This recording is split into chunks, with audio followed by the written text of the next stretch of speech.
Provinsi Jambi secara geografis terletak antara 0,45 derajat lintang utara, 2,45 derajat lintang selatan, dan antara 101,10 derajat sampai 104,55 derajat bujur timur. Di sebelah utara berbatasan dengan Provinsi Riau, sebelah timur dengan Selat Berhala, sebelah selatan berbatasan dengan Provinsi Sumatera Selatan, dan sebelah barat dengan Provinsi Sumatera Barat. Kondisi geografis yang cukup strategis di antara kota-kota lain di provinsi sekitarnya membuat peran provinsi ini cukup penting, terlebih lagi dengan dukungan sumber daya alam yang melimpah. Kebutuhan industri dan masyarakat di kota-kota sekelilingnya didukung suplai bahan baku dan bahan kebutuhan dari provinsi ini. Kota Jambi dewasa ini didiami oleh penduduk dari beragam kelompok etnis. Pusat kota merupakan kawasan perdagangan atau pasar yang ramai. Ruko-ruko 3 lantai menjadi ciri khas pusat kota Jambi. Kota Jambi sendiri secara spasial merupakan kota sungai atau riverfront city yang memiliki keunikan sendiri. Sungai Batanghari membelah kota Jambi menjadi 2 bagian kota. Kearifan lokal pada masyarakat Jambi dilihat dari perspektif budaya lokal, karena nilai-nilai budayanya yang bersifat khas. Jambi sebagai sebuah provinsi pada dasarnya mengidentifikasi adanya budaya yang spesifik. Landasan budaya lokal adalah norma-norma yang telah lama diterima dan bertahan dari tahun ke tahun. Bagi orang Jambi, nilai-nilai yang melekat tersebut adalah yang dikenal sebagai budaya Melayu Jambi. Karena batas-batas provinsi dalam hal ini tidak bisa dengan sendirinya menjadi batas budaya. Karena batas provinsi lebih bersifat administratif, maka batas-batas itu adalah semu. Dalam tradisi masyarakat Jambi, tersimpan nilai-nilai yang mampu memelihara keharmonisan dari generasi ke generasi. Usaha pelestarian kebudayaan daerah dalam konteks pencitraan kearifan lokal diharapkan dapat menunjang dan memberikan sumbangan dalam memperkokoh, memperkaya, serta mewarnai model kearifan bangsa Indonesia.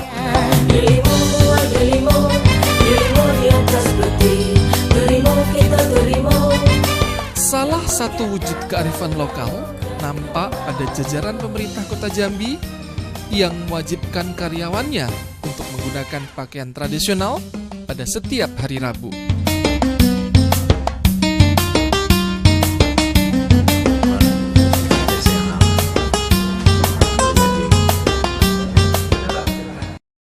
Di Provinsi Jambi ini kita mempunyai ada 2 kota, ada 8 kabupaten, jadi semuanya berjumlah 11.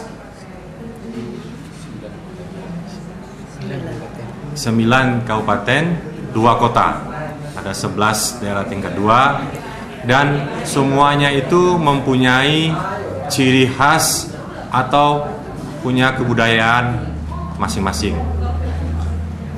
Kita mulai bahwa yang menjadi kebanggaan kita yaitu antara lain ada situs Percandian Muaro Jambi yang terletak di Kabupaten Muaro Jambi. Juga ada yang temuan kita baru yaitu geopark yang ada di Sarolangun. Ada lagi tentang lebih unik lagi yaitu di Kabupaten Kerinci.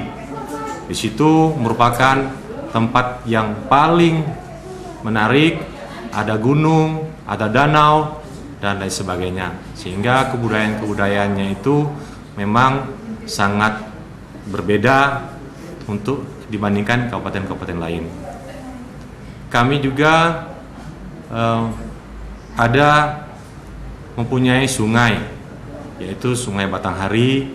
Ini merupakan tempat kehidupan masyarakat yang ada di seputar Sungai Batanghari.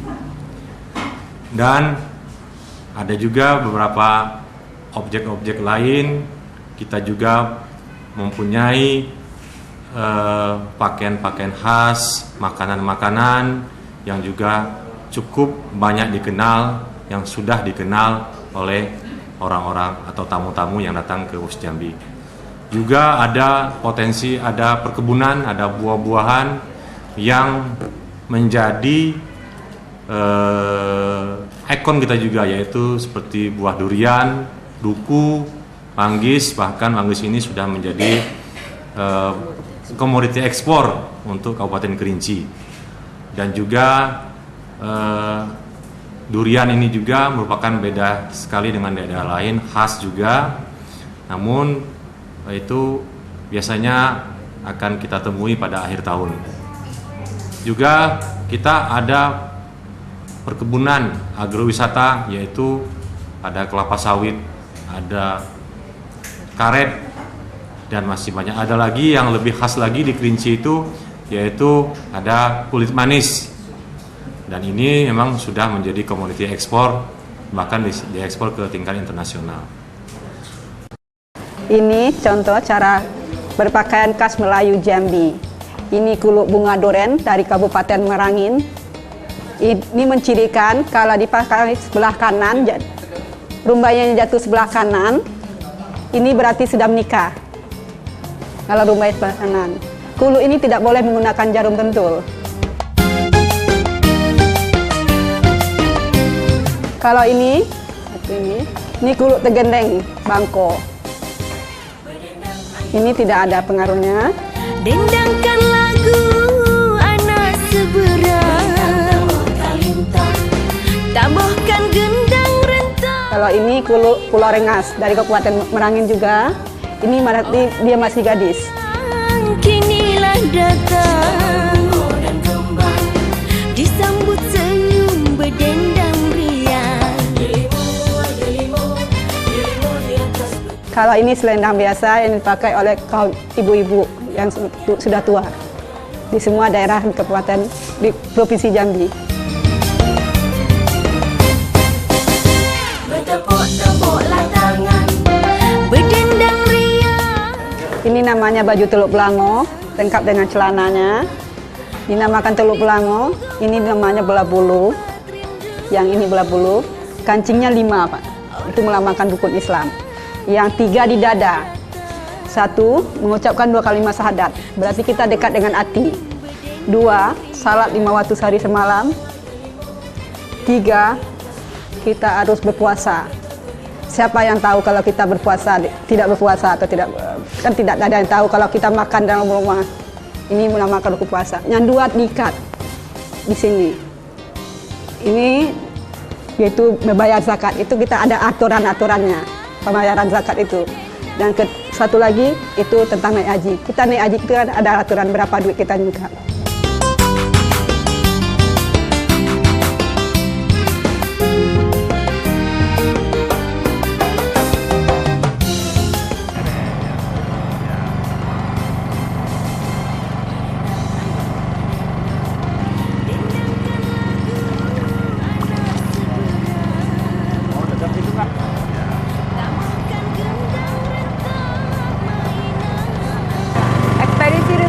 Kali ini mengambil lokasi di Provinsi Jambi. Saat ini tepatnya kita berada di sepanjang Sungai Batanghari. Kami menyusuri sungai ini dengan menggunakan perahu kecil yang disebut oleh masyarakat setempat dengan nama ketek.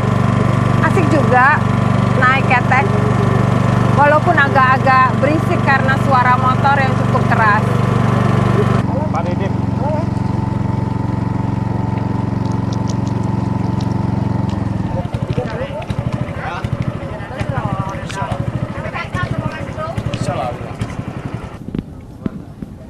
Untuk keluarga, Bapak sudah berkeluarga? Lah sudah, Berapa 5 anak. Wah, 5. Udah sekolah, Pak? Lah Anak-anak? kerja kalau.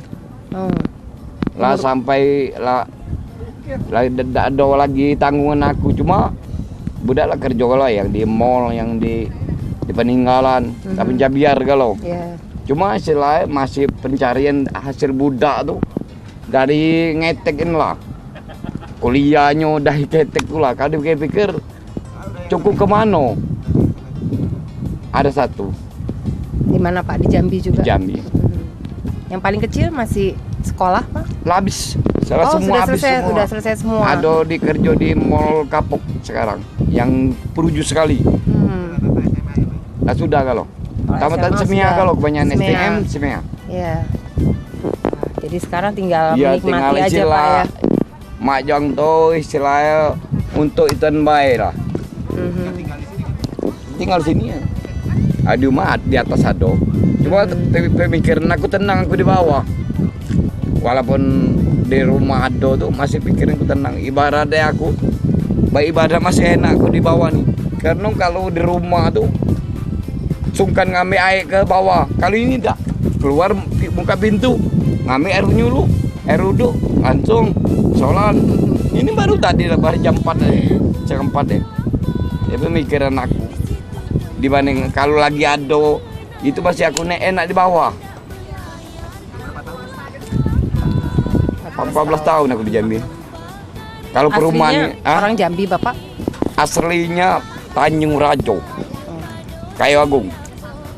Cuma dari bujang saya merantau dari Palembang ke Jambi ini di peninggalan tuh jalannya masih jahat dari jalan Linggau orang banyak minggu jalan blok kalau sekarang lah lain kalau dulu susah. Ketek ini dengan campur. Tidak ada banyak 1, 2 cuma orang 3.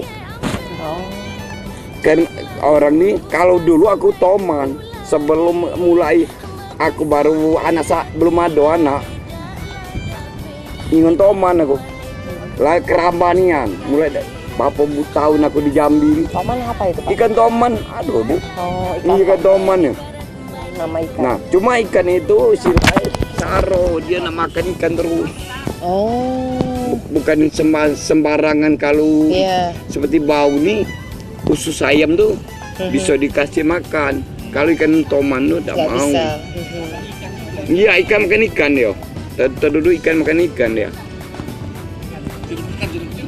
Jeruk makan jeruk. Iya jeruk makan jeruk. Ini nanti panen kira-kira kapan, Pak? Rencana aku nak panen, cuma harga sekarang murah. Paling 11-12 rugi lah aku. Aku udah sanggup. Iya. Sebenarnya aku panen lah, cuma aku tengok tuh hasil harga ikan tuh udah stabil. Bukan tidak bisa aku rugi nih. Lebih baik aku tahan dulu. Dekat-dekat puasa baru nak berjual ikan. Dengan kondisi suhu udara berkisar antara 23 derajat Celcius sampai dengan 31 derajat Celcius dan luas wilayah 53.435 km persegi, di antaranya sekitar 60% lahan merupakan kawasan perkebunan dan kehutanan yang menjadikan kawasan ini merupakan salah satu penghasil produk perkebunan dan kehutanan utama di wilayah Sumatera. Kelapa sawit dan karet menjadi tanaman perkebunan primadona. Salah satu peninggalan sejarah di kota Jambi adalah situs Muaro Jambi yang berlokasi di Kecamatan Muaro Sebo, Kabupaten Muaro Jambi. Merupakan kawasan arkeologi terluas di Indonesia dan Asia Tenggara yang terbentang di hamparan lahan seluas 202,5 hektar. Selain itu, dari sisi keragaman artefak, Candi Muaro Jambi memiliki kelebihan dibandingkan candi-candi lain. Terdapat 8 buah candi dalam berbagai bentuk dan ukuran, antara lain Candi Gumpung, Candi Tinggi, Candi Kembar Batu, Candi Gedong, Candi Kedaton, Candi Koto Mahligai, Candi Astano, Candi Sialang, dan Candi Teluk, serta puluhan candi lainnya yang belum dipugar.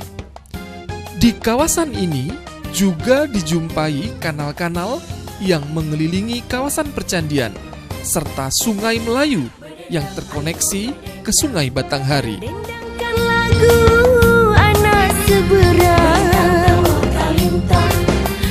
Candi Gumpung didirikan sekitar abad ke-9 sampai ke-10 Masehi di masa dinasti Tang, Sung, Yuan, Ming, dan Qing. Candi Gumpung dibatasi pagar keliling berukuran 150 kali 155 meter, tinggi pagar 4,95 meter. Halaman candi terdiri 6 ruang bangunan. Candi induk berdenah bujur sangkar berukuran 18,5 kali 17,5 meter.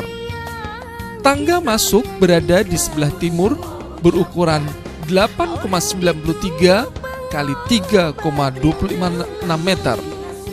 Keseluruhan bangunan terbuat dari bata yang kualitasnya cukup baik. Disambut senyum berdendang riang. Candi ini dikelilingi parit buatan berbentuk temu gelang.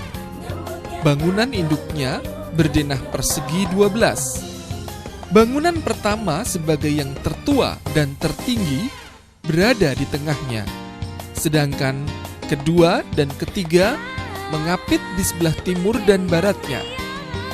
Di lingkungan candi ini ditemukan 2 buah padmasana atau alas arca dari bahan batu, 14 potong arca batu, pipisan, lesung batu, manik-manik, dan keramik.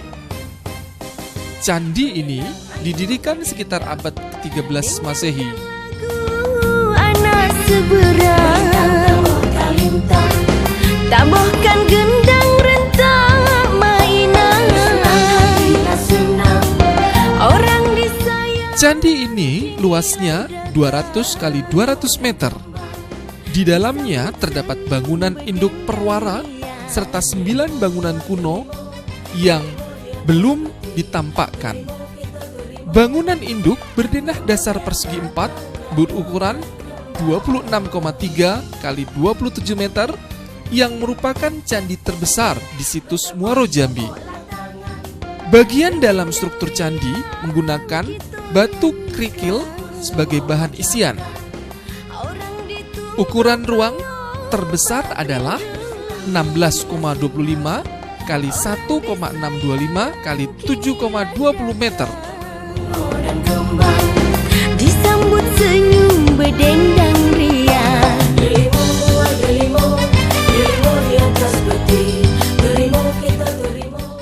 Bangunan candi ini luasnya 2,92 hektar. Terdiri dari 1 bangunan induk, 6 perwara, dan pagar keliling. Candi ini didirikan sekitar abad ke-9 Masehi. Dalam kompleks candi ini ditemukan peripih berisi emas dan batu mulia.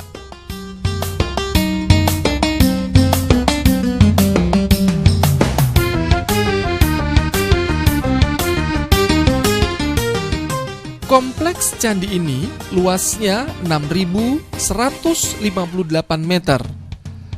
Bangunan induk berdenah bujur sangkar berukuran 11,5 kali 11,5 meter dan bangunan perwaranya berukuran 11 kali 11 meter dengan tangga di sisi timur dan barat.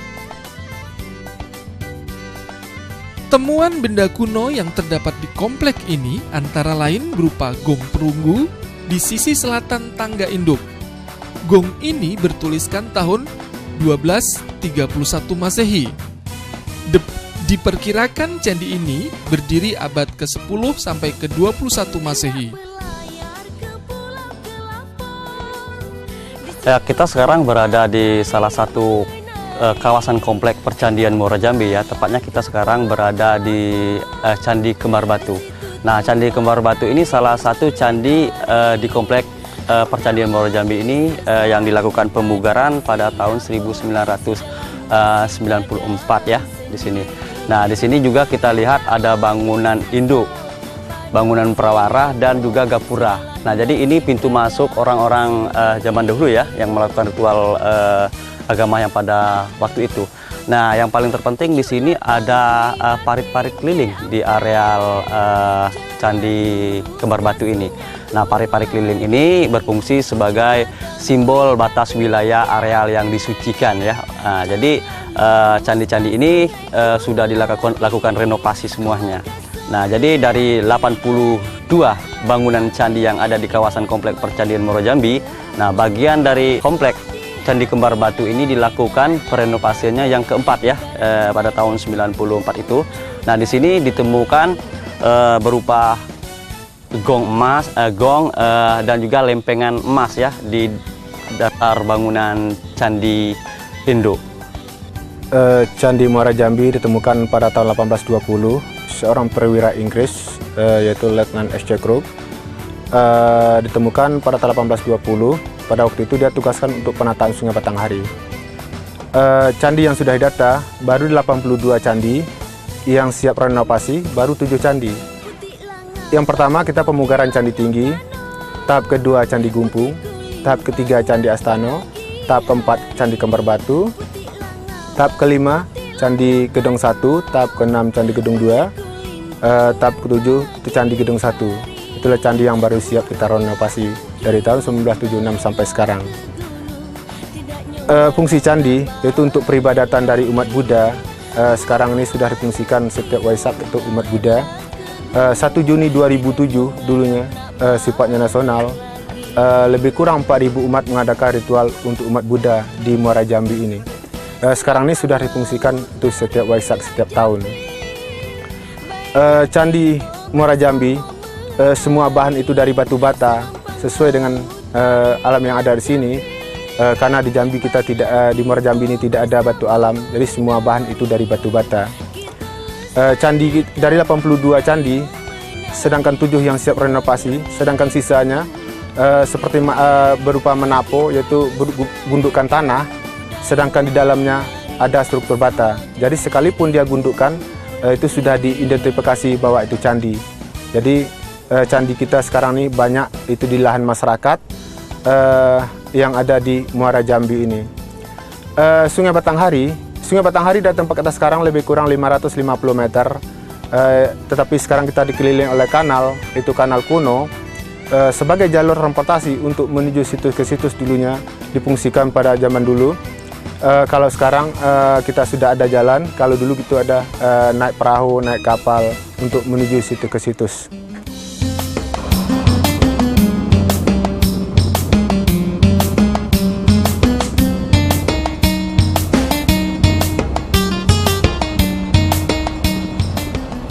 Ya, kita sekarang berada di areal kanal-kanal kuno ya. Nah, tepatnya di belakang kita.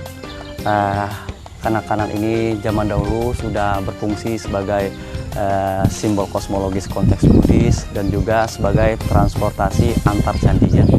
Nah, jadi kanal-kanal ini dahulu juga berfungsi sebagai sabuk pengaman kawasan yang disucikan. Nah, di dalam artian ketika di areal luar tempat sembahyangnya mereka kebakaran, nah apinya tidak menjarah ke kawasan tempat peribadatan mereka. Nah, di sini kita lihat sudah dilakukan normalisasi ya oleh pemerintah. Nah, dahulu kanal-kanal ini tertutup sama permukaan tanah-tanah ya. Nah, jadi ada alurnya aja. Nah, jadi sekarang udah dinormalisasi.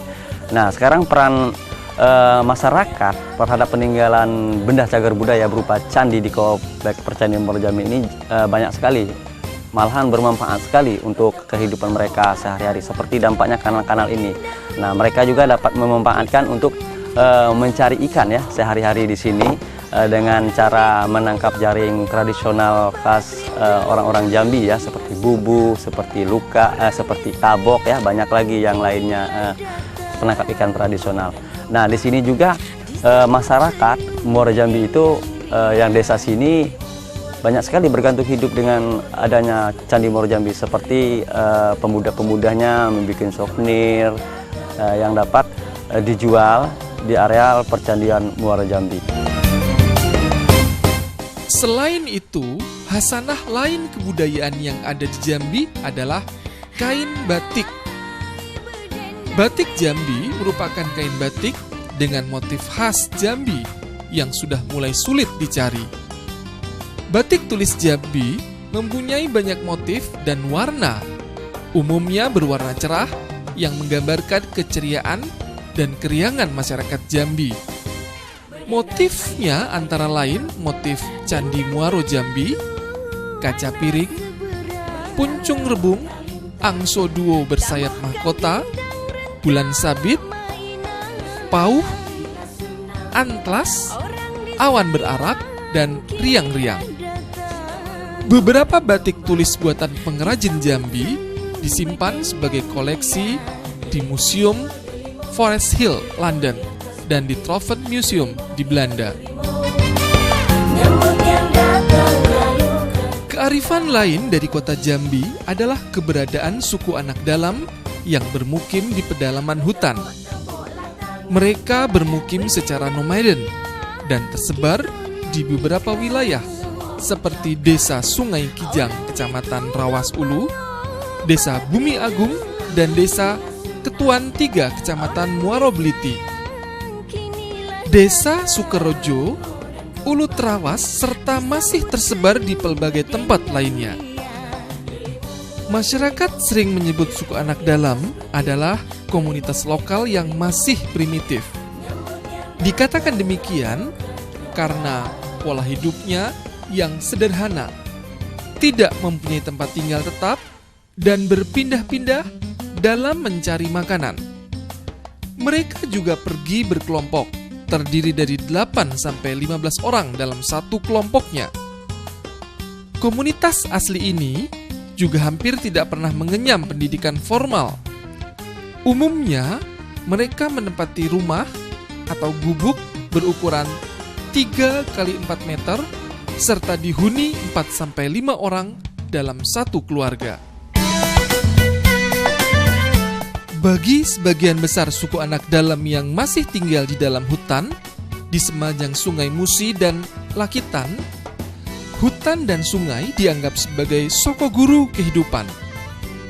Kehidupan komunitasnya yang perlu dijaga dan dilestarikan untuk membuat tempat tinggal atau rumah, atau untuk kepentingan lainnya. Suku anak dalam tidak sembarangan menebang pohon. Selain memilih pohon yang pantas dimanfaatkan untuk membuat rumah, cara memotong pohon dilakukan secara adat, yaitu sejenis upacara adat yang disebut pancung alas. Bagi komunitas lain yang memotong pohon di hutan tanpa melakukan ritual adat pancung alas, mereka akan dikenakan denda dengan menanam pohon sejenis sebanyak 100 batang. Pancung alas dimaksudkan agar hutan tetap terjaga keberadaannya dan pemanfaatannya diketahui oleh penduduk setempat. Ekspedisi Nusantara kita kali ini akan menelusuri jejak suku anak dalam yang bertempat tinggal di Sungai Batanghari. Ini adalah alat transportasi yang digunakan untuk menuju ke suku anak dalam. Kita ikuti penelusuran kita kali ini. Ayo, Pak.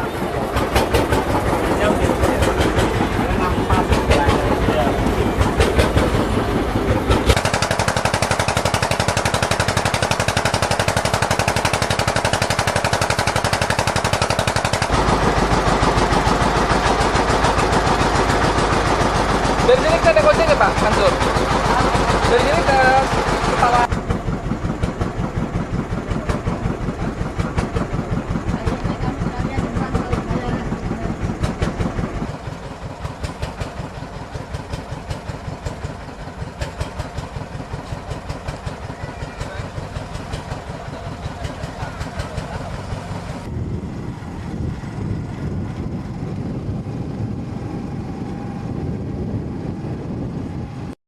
Pimpinan atau kepala suku di lingkungan anak dalam disebut juga dengan temenggung. Sedangkan pimpinan dari para temenggung adalah disebut juga dengan Jenang. Bersama saya ada salah seorang temenggung dari suku Anak Dalam, yaitu Bapak Jelitai. Pak bisa menceritakan berapa yang Bapak pimpin dari iya, Pak. Suku Anak Dalam yang Bapak pimpin? Iya, Pak. Saya sebagai kepala suku, Pak, di dalam pimpinan saya ada kakak ataupun tersebut di suku Anak Dalam itu bubung rumah. Bubung rumah. Artinya sebanyak 106 bubung rumah, Pak. 106 bubung rumah. 106 bubung rumah itu kalau Bapak bilang artinya kakak, Pak. Kepala keluarga. Kalau kami suku Anak Dalam bilang bubung rumah, Pak. Sebanyak 106 bubung rumah, Pak. Jadi Bapak memimpin 106 bubung rumah. Iya, Pak. Satu rumah terdiri dari berapa jiwa, Bapak? Nah, itu ada yang sampai 6, ada yang sampai 7 anak-anaknya. Nah, istrinya juga, Pak, macam itu juga. Ada sampai 2. Oh, itu. Satu Ada rumah? Satu rumah itu, Satu Pak. rumah 2 istri? Iya, Pak. 2 atau 3, Pak? Ada juga sampai 3. Pak. Iya, iya. Rata-rata anak-anak mereka bersekolah di mana, Bapak? Kalau sekarang itu belum sekolah, Pak. Dari 106 bubung rumah? Belum ada sekolah, Belum Pak. ada sekolah Belum ada. Di lingkungan suku Anak Dalam ini. Jadi kalau mereka bersekolah kemana, Pak? Tadi ketika saya menyeberangi sungai, ada satu sekolah ya di situ ya. SD mana tadi itu? Ya, apakah mereka bersekolah di situ juga atau masih di dalam hutan, Pak? Masih di dalam hutan mereka Iya. rata-rata. Itu yang sekolah yang Bapak lewati tadi itu termasuk desa. Oh, desa. Desa Padang Kelapa tempat jenang ini. Tempat jenang. Oke, Bapak. Ya. Sudah berapa lama Bapak memimpin mereka? Kalau saya dari tahun 99, Pak, saya 99. memimpin. Iya. Jadi dari 99 sampai sekarang. Sampai sekarang, Pak. Mereka rata-rata dalam kehidupan sehari-hari melakukan kegiatan apa, Pak? Dari hari-harian, Pak, melakukan kegiatan seperti berburu babi, terus cari getah damar. Tapi itulah, Pak, kalau seperti berburu itu kadang-kadang dapat, kadang-kadang tidak. Ya namanya cari barang liar di dalam hutan. Sebagai kepala suku, mungkin Bapak punya harapan terhadap anak-anak atau para bubung tadi ya, untuk kedepannya seperti apa kira-kira, Pak? Rencana-rencana ke depan untuk mereka. Dikatakan tadi tidak ada sekolah di sini. Iya, iya. Lalu rencana ke depannya seperti apa? Apakah mereka dibiarkan tidak bersekolah? Ya, kalau harapan saya, Pak, sama mereka untuk kedepannya untuk ngubah prinsip, artinya untuk maju. Macam mana caranya orang di luar macam itulah suku Anak Dalam itu yang saya harapkan ke depannya. Kesulitannya apa, Pak, untuk membangkitkan mereka? Kesulitannya seperti perumahan, Pak. Seperti ekonomi juga, seperti kesehatan juga, Pak. Itulah yang tuh kepentingannya. Terus sampai saat ini perhatian pemerintah kepada anak buah Bapak atau pimpinan yang Bapak pimpin seperti apa halnya? Sudah apa mereka pemerintah lakukan? Oh, kalau sekarang sudah mulai ada perhatian pemerintah antara kami suku Anak Dalam, Pak. Oke. Baik. Terima kasih, Bapak. Iya, sama-sama.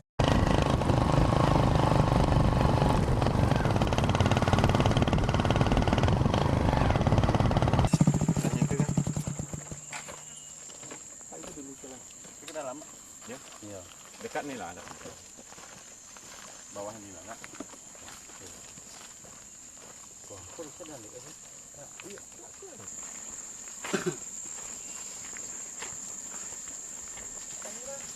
Ya.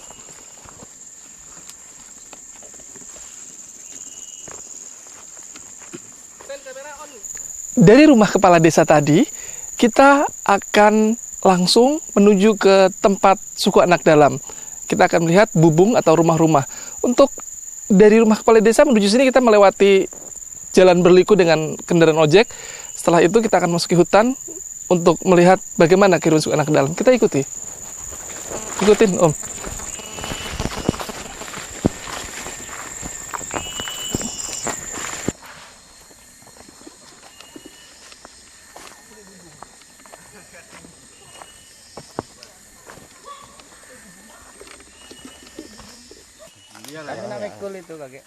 Oh, nak dukung.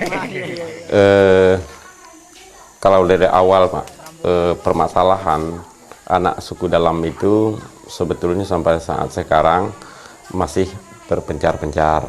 Dalam arti kata bahwa keadaan ekonomi yang tidak memungkinkan atau tidak menentukan. Namun untuk beberapa hari kemarin sempat kami temui diwawancara dengan kepala suku atas nama Jelitai, dalam arti Temenggung atas nama Jelitai, bahwa dia menyempatkan diri dengan saya.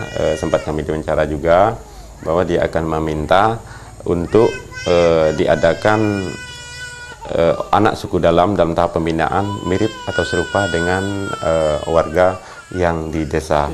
Nah, sehubungan dengan itu, jadi kami mencoba bahwa jumlah pada saat itu kami data itu 47 kakak. Di saat ini berjumlah 40 kakak. Iya, di saat sekarang berjumlah 47 kakak.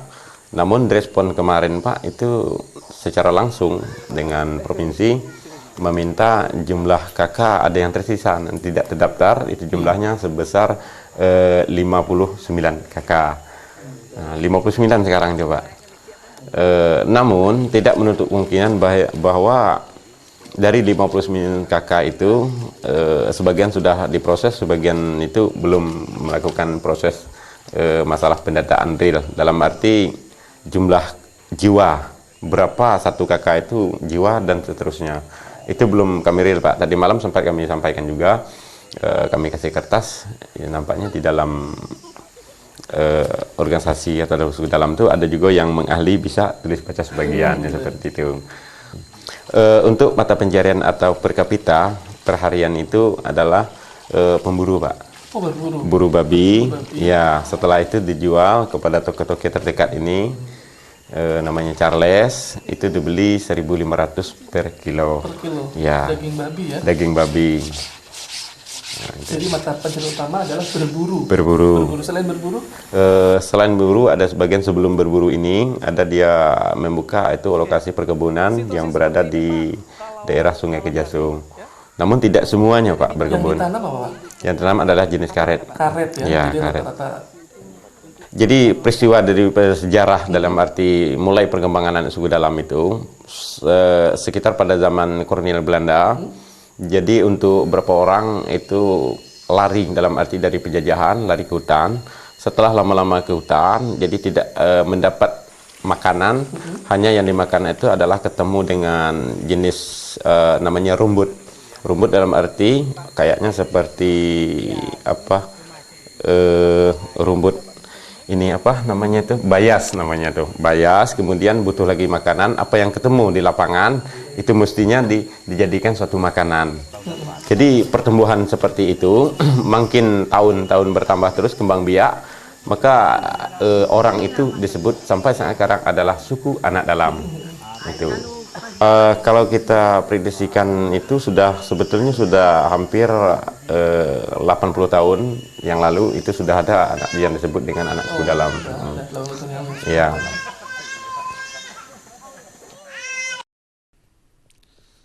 Lajunya pembukaan lahan serta perambahan hutan oleh pihak luar sangat dirasakan oleh orang rimba di kawasan Batanghari misalnya. Hal ini terlihat dari sudung atau tempat tinggal mereka dan pakaian yang mereka kenakan.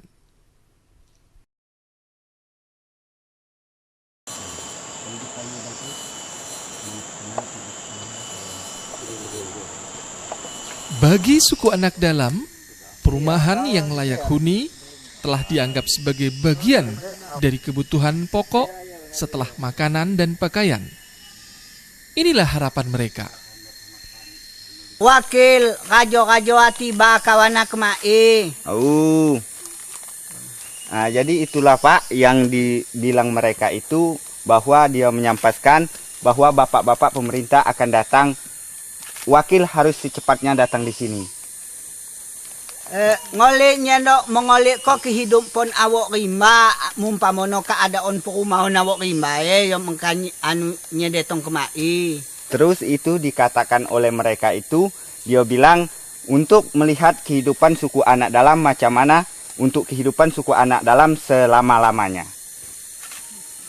Jadi kawana menjawabnya sobon hamumpanyo laki hidup pun kami bepak selama-lama kami hidup dari piado katik perubahan. Nah, jadi dia sampaikan inilah hidup suku anak dalam selama-lamanya tidak ada kelebihan dari yang lama.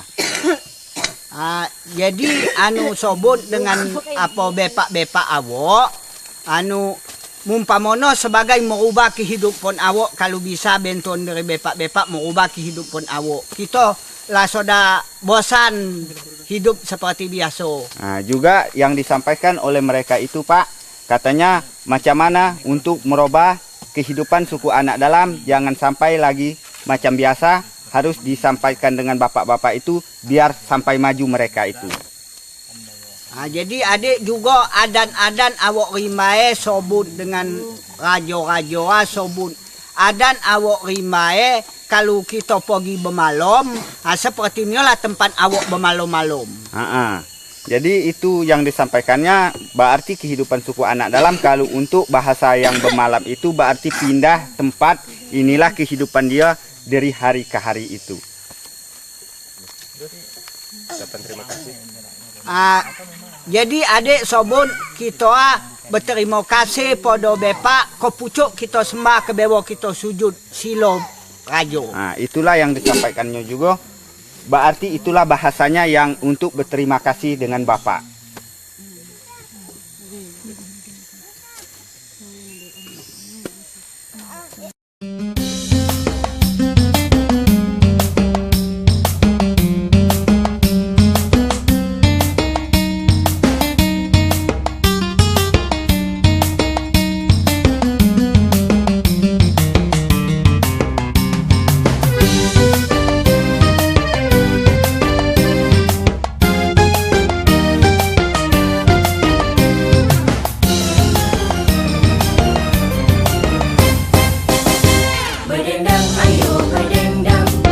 Dendangkan lagu anak seberang, tambahkan gendang.